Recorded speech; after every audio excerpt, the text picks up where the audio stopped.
Oh, hey guys, it's Rihanna and welcome back to another video. Today I am with Maria from the CineClub channel. Hi. I'm staying with her in Amsterdam. Had the best time. Yay! And I'm really happy about that. I've been worried all week, like, is she having Oh fun? no, I've had like the best time. Yeah. So on Saturday night, we went to see Pacific Rim Uprising. Oh, yeah. I was really anticipating this movie because I loved the first Pacific Rim movie. Mhm. I wasn't too like sure about Guillermo del Toro not directing. I think everybody felt the same way. I was kind of skeptical, but still excited. And yeah, but then Shape of Water came out, so like I was, okay, whatever happens with this movie, I'll forgive him. It's like, yeah, okay, it's okay. You can film your own stuff. It's fine. Go get the Oscars. Yeah. I mean, I was always the type of person that wanted Pacific Rim to have a sequel, but with the same characters. Of course. I hate it in general. I hate when the sequel puts the main characters in the background or just completely replaces them. Like if you get a new actor to play the same character, I hate it. That's a terrible sign. Beware. Yeah. So Pacific Rim Uprising takes place, I think it's 10 years. Yes, 10 years. After the breach in the Pacific Rim is closed, kaijus are no longer roaming around the earth, but they are still sort of training people to pilot Jaegers. Yes. And we follow Stacker Pentecost. I want to say that's what his name is. Yes, played by Boyega. He is the son of Stacker Pentecost in the first movie, played by Idris Elba, which I think is hilarious because in the first movie, does he have a son? No one mentions a son. So we follow him, and he's kind of not in the same line of work as his father is. And not even close. Bit of a rebel, bit of a playboy, but he gets into trouble when they're like, well, we're gonna send you to the training camp to train up these cadets. You have no choice. Nope. It's either that or jail, and nobody wants to go to jail. So the world is still kind of wrecked from the first Pacific Rim movie. Not everything's built up again. There is this big summit in Sydney where Mako and the head of show industries are like showing these new sort of drones that can be operated by one Jaeger pilot rather than two. Yes. And then this giant Jaeger attacks, this rogue Jaeger, and we're thinking, what the hell's going on? Oh boy. And it's just a lot of convoluted stuff, but we're going to talk about it. We must. It's not going to be like one of my normal reviews. I think we're just going to discuss how we feel about the film, because that's good. It's not one of those sort of like, oh my god, the cinematography, it's a cinematic masterpiece movie, because it's not. No. The first Pacific Rim wasn't. It was fun. The characters, I really cared about, like Raleigh and Mako. Yeah, of course. And it's Guillermo del Toro, so I love him, so I can't not love the first Pacific Rim. But honestly, a lot of people, and it took me a while to watch the first Pacific Rim because I was like, this is stupid. It's just toys for kids. And it is that, but it's so much fun. It's honestly genuinely fun. And it has like cheesy moments, but it works. It works for a big blockbuster. It works because the story is good and the characters' chemistry is really good. Yes. And then when you have something that's already a little bit campy and you go for a sequel, and sequels tend to become a bit more campy, you're like, ooh, maybe it won't work. Yeah. And I feel like a lot didn't work in this movie, and it wasn't awful. It just was like, it's okay, you know? Like, yeah. I didn't have strong feelings about it either way. No, it's not like you're gonna have to rush to go see it. No, absolutely not. So we have like a bunch of new characters here. John Boyega's okay. I think everyone's just okay, apart from Rinko with Mako. I mean, she's always great, but she didn't have like enough. Like, but she was one of the main characters, and again, she's like sort of in the background in this one. It took me a good 30 minutes to understand it was John Boyega, honestly.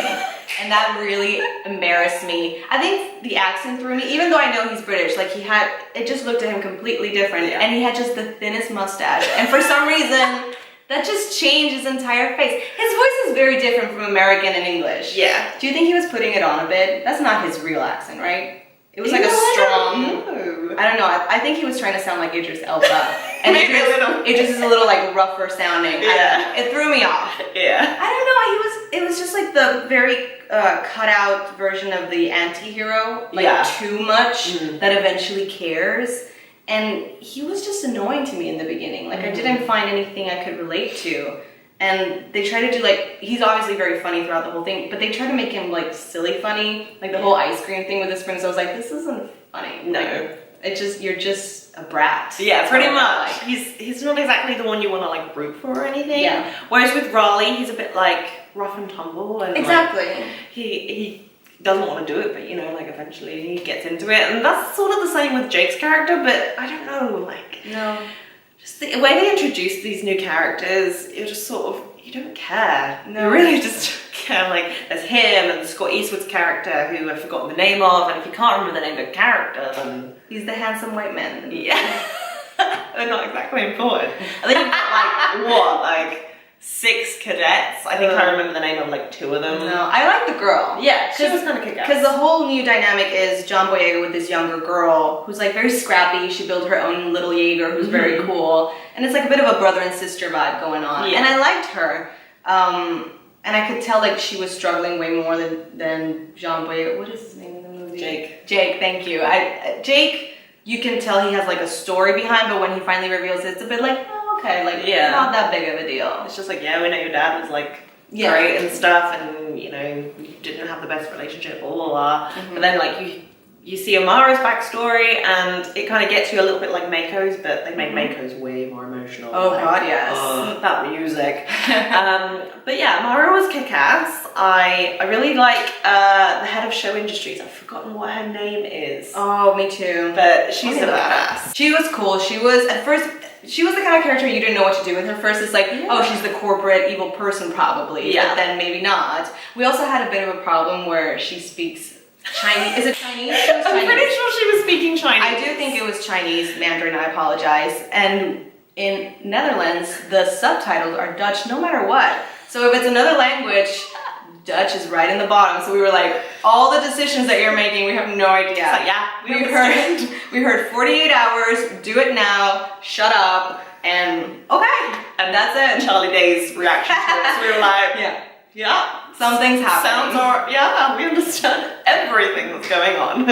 Shall we talk about Charlie Day for a minute? Okay, so Charlie Day's character does a big 180, and even though he had a big part in the first one, he does have a bigger part in this one in terms of like, well, his decisions affect the entire plot. Yes.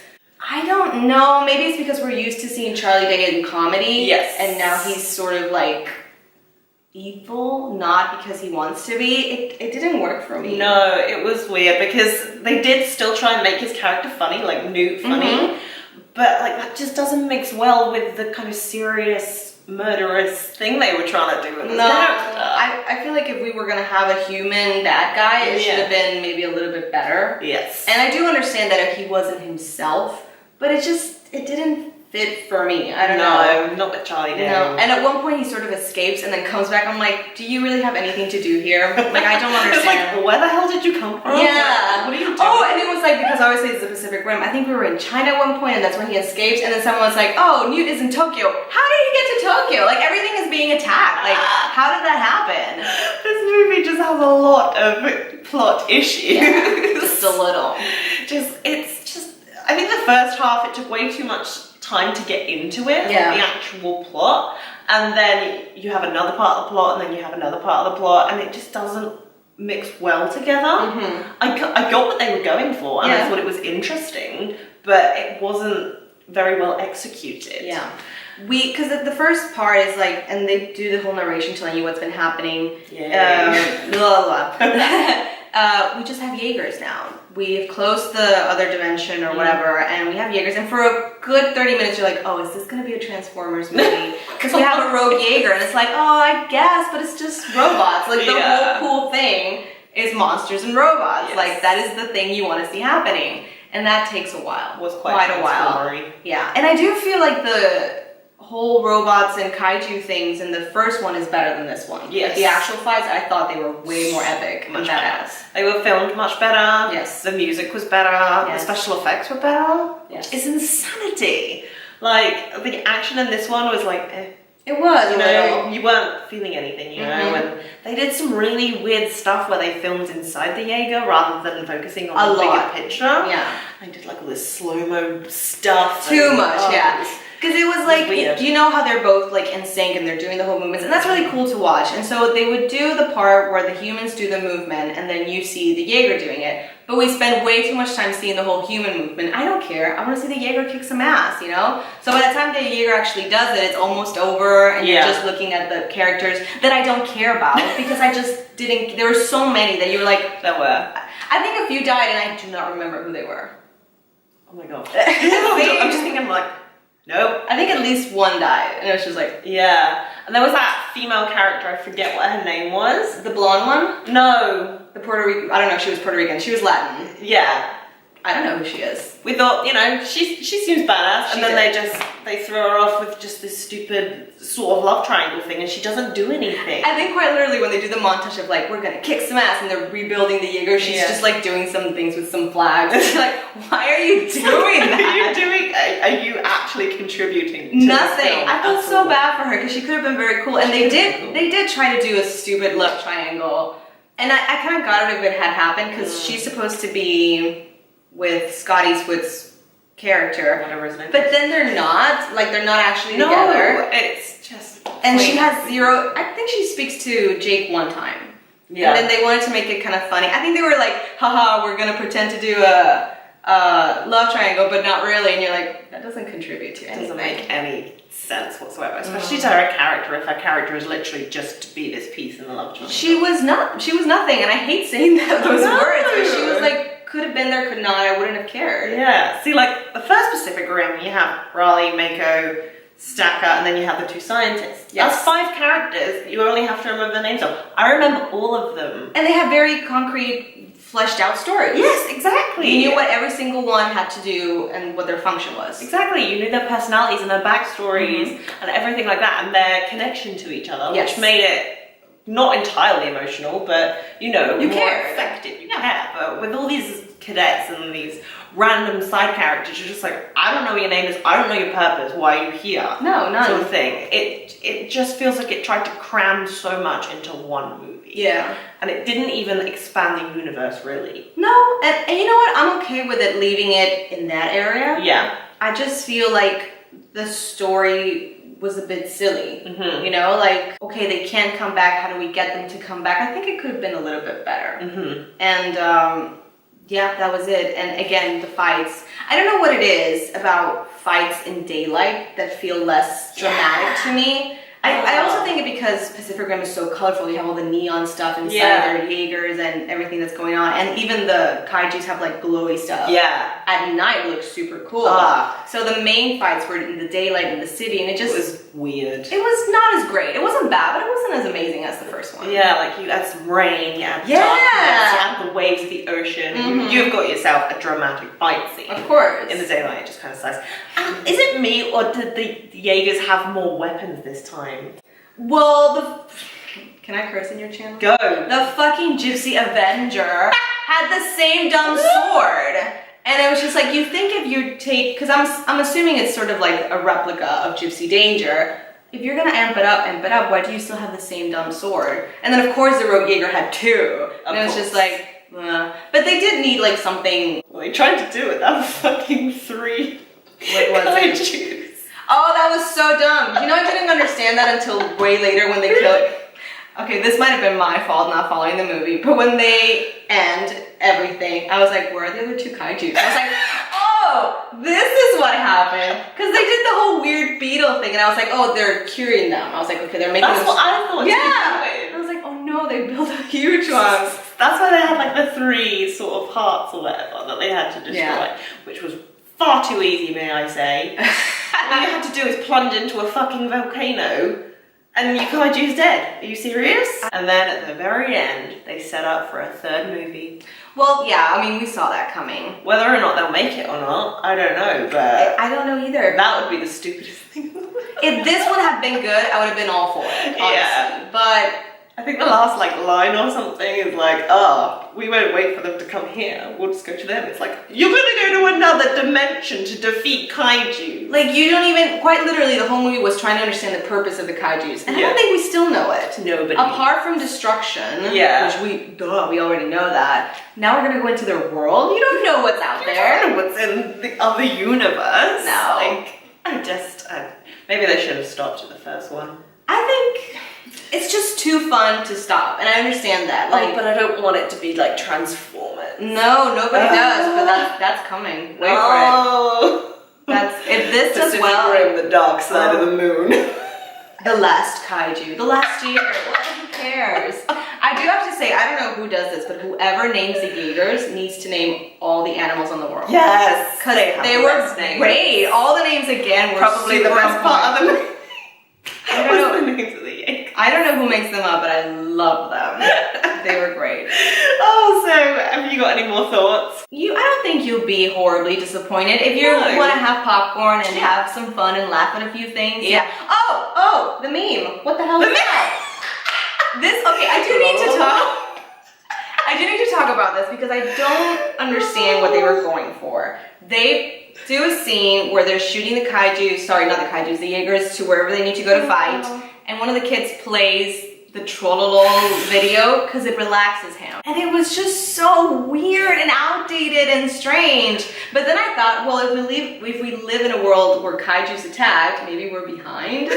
And the internet is behind, and so now this is like catching up. I don't know, it was just dumb. It wasn't funny. It was dumb. I felt trolled by the movie. I should have just started playing like Never Gonna Give You Up or something. Yes! Like Rick rolled you instead. It just really made no sense for that particular moment. I felt like they had a board where they were like, let's make these jokes. Where do we insert them? And just crammed it in different places. They just like got put the jokes on a dartboard and they were just okay, we'll put this part of the movie. And you go over here, and that was it. Every time I think about it, I do laugh. Because it's so dumb. It was stupid. Okay, so those were our thoughts on Pacific Rim Uprising. Not really a review, but you know, sometimes you have to rant about dumb things. So that's what we That's what the movie did for 2 hours. Oh god, so true. So tell us down in the comments what you thought of Pacific Rim Uprising. Do you think there's going to be a sequel? What do you think a sequel could be like? Of course, subscribe to Maria's channel, CineClub. It's just CineClub, right? It is CineClub. I always think it's CineClub channel. Because it is actually, because I always say it, if you do youtube.com/CineClub channel, you will find it more specifically. I will put it right here so you can go and subscribe to her. She is Please wonderful. do. We actually did another collaboration on her channel, so you can go watch that. Click the subscribe button if you want to see more videos like this. Do not forget to hit the like button. My social media stuff is down below in the description. And thank you guys so much for watching. I will see you very, very soon. Bye! Bye! Have a little clapperboard.